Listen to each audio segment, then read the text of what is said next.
Hello everyone, it's here75 back again with another video. And this video is going to be a versus video between probably the two best Russian styled tier 8 heavy tanks, which are the OBJ-252U and the WZ-112-2 Celestial. It doesn't say the name of the camo, but yeah. It says right up here in the top left corner. But just don't count this right now. Because I couldn't really get it to just these two. So if you see this, just size 5, just ignore it for now. I might do a guide on it later if y'all want, and if you do want it, comment down below. But either way, back to the two tanks we're comparing. Basically, I'm gonna be basing the two tanks off of, to see which one's better, is off of the gun, armor, mobility, and probably the least important one that you probably don't even have to keep in mind, but some of you all might want to, aesthetics. And just to start it off, aesthetics wise, the WZ-112-2 Celestial looks better because it has this legendary camo and has this attachment. So aesthetic wise, yes, this is better, but I won't even say that aesthetics is important. But I'm going to have to give the gun to the OBJ-252U because even though it says the accuracy is worse at 6.1 seconds of aiming time and dispersion at 100 meters of 0.398, is worse than the WZ-112-2, which has a 5.6 second aiming time, which is a lot better, and a 0.389 dispersion at 100 meters. But this thing, it has very similar accuracy though when you're in game. You hit this same amount of shots as you do in a 112 or an IS-5 or an IS-6. Damage per minute, I'm pretty sure, is on the edge of this. Yeah. So, but I wouldn't even say that's that big of a problem because this tank has the alpha damage. But it has more standard penetration. I believe this one is more standard, or has more premium. Yeah, this one has better standard, but the 112 has better premium because this one has APCR as its premium, and this one has heat. But in my opinion, that I would rather have 8P as my standard and APCR as my premium, because APCR is a standard round. Yeah, it's not the worst thing in the world, but it doesn't have the shell normalization. That's like 1 degree of it when armor piercing rounds, which is AP, has 3 degrees. And heat rounds, I don't like heat because it can't go through spaced armor. So basically going against tanks with a lot of spaced armor and you have to shoot heat dependent is going to really suck. While this one can just load an APCR round and cut right through it and not have to worry about it bouncing because it can go through heat, it can go through spaced armor well. So that's pretty much why, and they both have 6 degrees of gun depression and 20, and I wonder which one has better gun elevation. Yeah, the 252, so that's already another positive for the gun. So realistically, accuracy is pretty much even because this tank just hits almost all of his shots, so Stalin is truly on its side. Armor wise, I would say they're even, and this is because well, actually, yeah, they're even because here's the advantage with the 252. The upper plate, like the upper pike nose, is impenetrable. Like, it is so strong. And like this is one of the few pike nose tanks that you can actually side scrape comfortably. So that's really nice. And the side armor and the rear armor is very troll. Like, you'll get that like lucky bounce on the sides and rear because it has that Russian troll armor. But so does Celestial. But it just has less troll sides and less troll of a rear. Because the rear is not, it only has one big flat plate, well, not flat, angled plate, but it's not angled that steeply, while the 252 has like 3 plates doing the angling. But the weakness is that the problem is, though, with the armor in the front especially, is that big bottom plate, and I'm going to have to use IS-5 for this. Because the upper plate is so strong, in order to make a pike nose super strong like the 252s, you had to make the pike nose like go up higher, which will angle the armor automatically more, but it'll make the lower plate bigger, and you know lower plates are extremely weak. But the IS-5's lower plate is smaller, so it's harder to hit. But the problem is it makes the upper pike nose weaker because it's slower down and has less angle. And that's the problem with pike nose tanks like the IS-7, 252, IS-5s, etc. The advantage of the advantages of the 112 is it doesn't have that pike nose, so lower plate is also like 200 millimeters on the Celestial, which is nice. But the upper plate, like, it's gonna bounce standard rounds, but the second you load premium, you're cutting right through it. You load premium in the 252, and let's say the 252 has the lower plate covered up, and you can only hit the upper plate. You can't pin it with premium rounds, I'm pretty sure. So that's a huge advantage. While this one, you load premium, you can go right through that upper plate. And the thing is, though, you can angle both tanks. Because the pike nose is already super strong, so you can angle this, and you can angle this especially because it has that flat armor, so you don't have to worry about that pike nose. In order to pin the pike nose, you pretty much have to load premium, and it has to be at like an angle like this, or like this. And since it's super low down, you'll probably end up like this, so then you can go through it with premium. While this one, if you angle it and you're like this, you can still bounce, but pretty sure that's like super strong. I'm too lazy to go into armor inspector, so my apologies. So armor wise, I would say that's why they're even. Is upper plate's impinnable, but lower plate is a very big weakness. While the upper plate can be pinned easier on the Celestial, the lower plate's still easily pinnable. So I'm making the armor difference equal, and the advantages to the Celestial is the mobility, because if you look at this, top speed is 42 kilometers and reverse speed is 20, which is huge. Like, that's amazing compared to the top speed of the 252, which is 35 kilometers, and reverse speed of 14. And that is still good. Like, 35 kilometers forward and 14 in reverse for how heavily armored and good this tank is. Like, I wonder how good this one is. Yeah, 42. Reverse speed is 14. So, basically, same speed. It's just that this one has a better reverse, but has a worse average, which in my opinion isn't too big of a difference. Like, this thing has such a good top speed that it'll end up surpassing the IS-5 anyways. Like, the IS-5 won't get too far ahead of it, and then all of a sudden the 112 just pass it up. It's like putting a TOG versus some other tank it's like going up against, it's like a TOG against an Angry Connor. Yeah, the TOG's going to have the advantage at the start because the TOG can go forward at top speed, which is still slow. The Angry Connor would have to take time to turn around because Angry Connor goes faster backwards than forwards. So, and I'm going to do live gameplay for y'all. And if you want to bounce in this, and here's a little tip for the 252. If you don't have anything to cover up your lower plate and you're out in the open, like, don't do small wiggles like this. Like, that's not going to do you much, because they just have to aim right down, like straight down it, and they'll hit your lower plate. If you do big strides, you're making that bottom plate more stronger when you do these bigger strides, and you're more like, and when you do this, if they try to aim down sight, like aim straight down because you're doing the wiggle, you're doing this, they can just aim straight down and hit it. Do these big strides, they're more likely to hit your tracks. So, yeah, and that goes with pretty much any pike nose tank, like an IS-5, IS-7, etc., etc. And we're gonna open my crate first. Yeah, crate opener, Amy. I hate these common avatars; they're so annoying.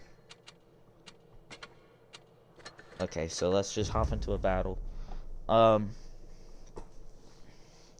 And sorry guys that I haven't uploaded recently. It was because I was grinding for the Progetto 65. Even though I don't have it in my garage yet, I have it researched and everything. I'm just trying to get the credits to buy it. This is not the... worst lineup I've ever seen. I'm gonna use this for creds. We're gonna push town, and I'm hoping my Annihilator goes middle, and my Type 69. I definitely want the Carnarvon and the Chimera to go middle. I just... that's not good. I don't want the Carnarvon coming this way. Oh, I wasn't paying attention.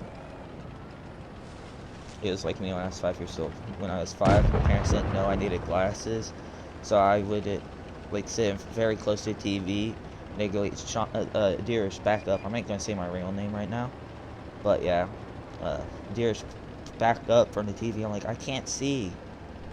What do you mean you can't see it? My parents would say. But turned out I needed glasses because I was as blind as a bat. And that's why I ran into walls a few times when I was a baby, a very young tanker.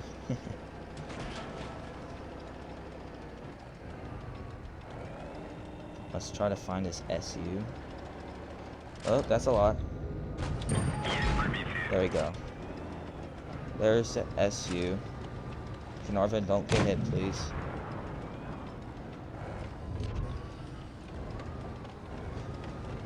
I'm gonna side scrape against the IS-5 and the KD-4. Come on, T-29, show me that side. You know you want to show me that side armor.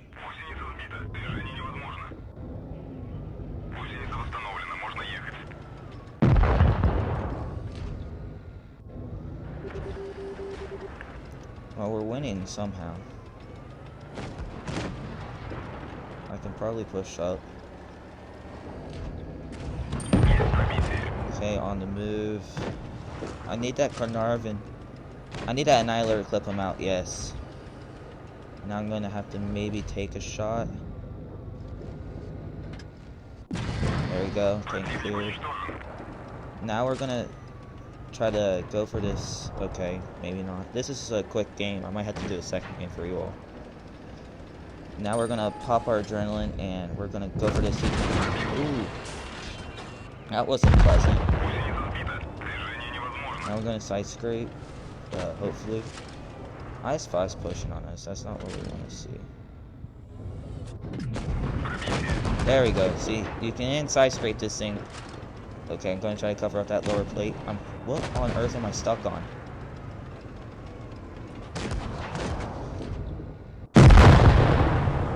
And that was my mistake for backing up too far.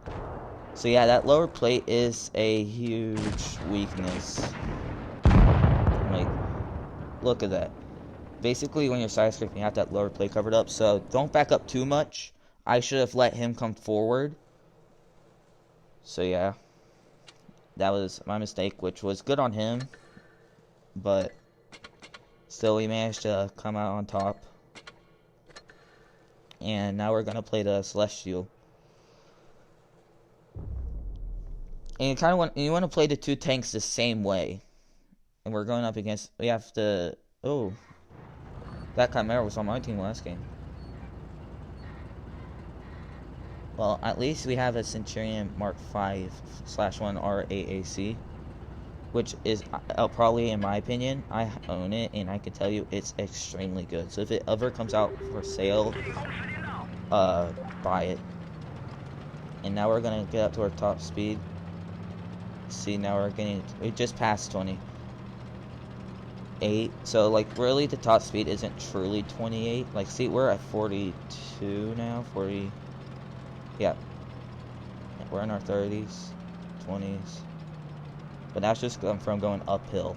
Like, look, we've already gotten this far in this tank. Like, this tank is extremely fast for help. Well armored it is. And we're gonna play hold down, even though we have only 6 degrees. There we go, 421. That's like the roll the 252 would get on average because it's 420. So we high rolled because we average 400 alpha.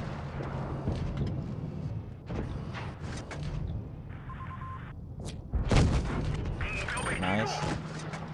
At least only my synth is gonna do its job. I need that synth. kind of want him to poke again.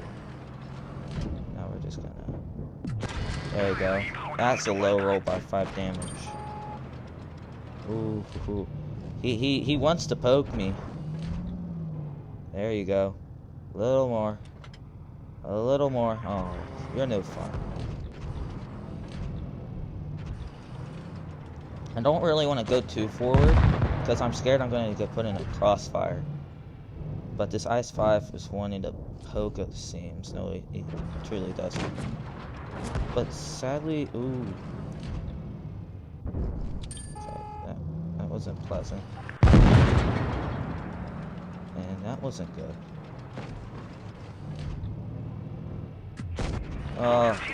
See, that's kind of what you want to do with the 252. Now we're just gonna have to wiggle. You try to get that bounce. No, doesn't look like we could. There we go. Yeah, and now we have to bounce this shell. Kind of stuck. Can't really do anything. Yeah, the problem is though when you're face hugging a tank like this against like a VK-100, they can shoot. Since they're so tall, they can shoot down onto the roof of your turret, and then that's when it gets weak. I don't know what this was. What was that shot? Did he ghost shell the Chimera? Well, either way, I'll play another game for y'all. I don't know what on earth just happened in that game. Like, what was that? Arlo Rain or an AMX or something just got ammo-racked right in front of us.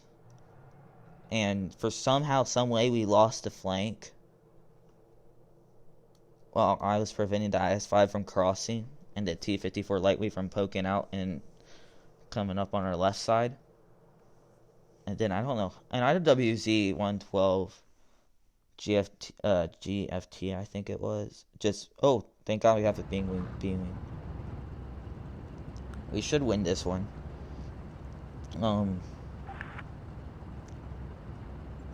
Hill. I'm gonna try to play hold down, but since my mobility is so good, if I see enemy heavies trying to flank us, I have the mobility to come back down this hill really quickly and hold right here if I need to. Like right near this rock, I can come here and hold near here because then I'll have cover from right here. And since we have a Yak Tiger and an ISU, they could give me some covering fire. So like just hold it like right around there. But since I have a super strong turret, I'm gonna try to play hold down to begin. And that leopard PTA just got bled. What are their TDs? 704, J Panther, and RH. So we've got a glacial. There's their 704. Yes. Oh, we set them on fire, it looks like. IS-8. The IS-8 doesn't have that great of armor. I want to make sure if that leopard PTA pokes, which I dare him to.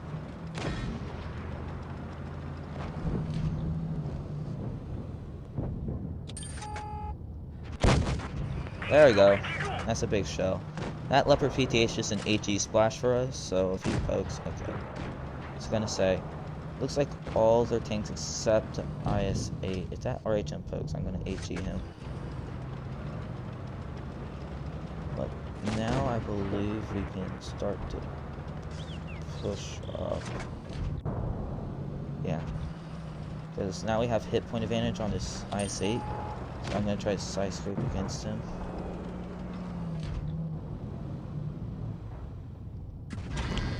Go hatch shot. We have hatches on this, but they're so small they're almost impossible to hit.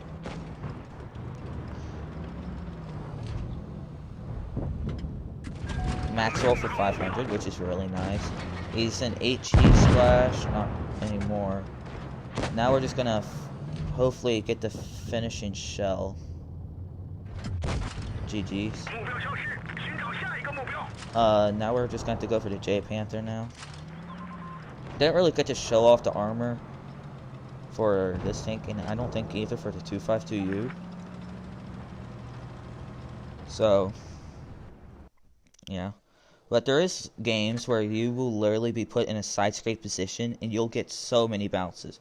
I remember one of the first games I ever played in this tank, I was on Yukon, which at the time was the newest map, and I was literally put against a building and I blocked 3,000 damage. So, and I've done the same in the 252. I've had such clutch games where I should have died, but the armor pulled through for both my tanks.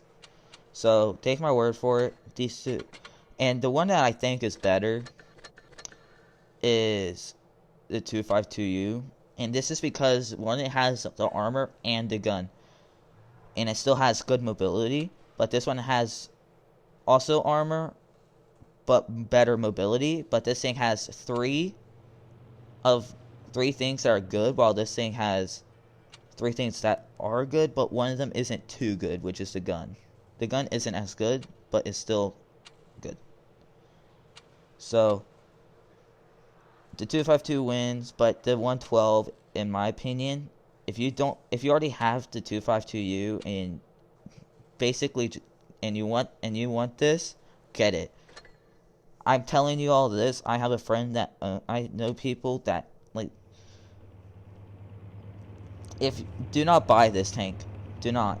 But if you don't want, let's say you already have the 112 and you want another Russian style tank, and you don't have the 252, just wait for the 252 to come out. But if you already have it and you want another Russian style tank, and you want it ASAP, get the Glacial. Glacial's just a better version of this in all ways, and this is in the 112. Celestial is better than the Glacial and the WZ-111 in every single way. But the 252U, but this tank will give, if you're in this tank and you're coming across a 252U and you're a good player, you'll get, in that player in the 252 is a good player, you'll get that 252 a run for its money. But same thing will go the other way. These tanks are 2 of the strongest and best tier 8 tanks in my opinion, heavy tank wise.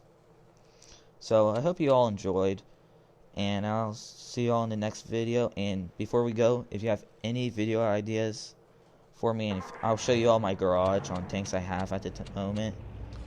So if you want me to do a guide on any of these tanks, of course we set the Eagle 7 and the what is it, the Emil 1951 / I already did a guide on them. But a guide on any of these other tanks, which I do need to play this for the credits. And yeah, if you want me to do a guide on any of those, I will. So yeah, hope you all enjoyed, and I'll see you in the next one. Peace.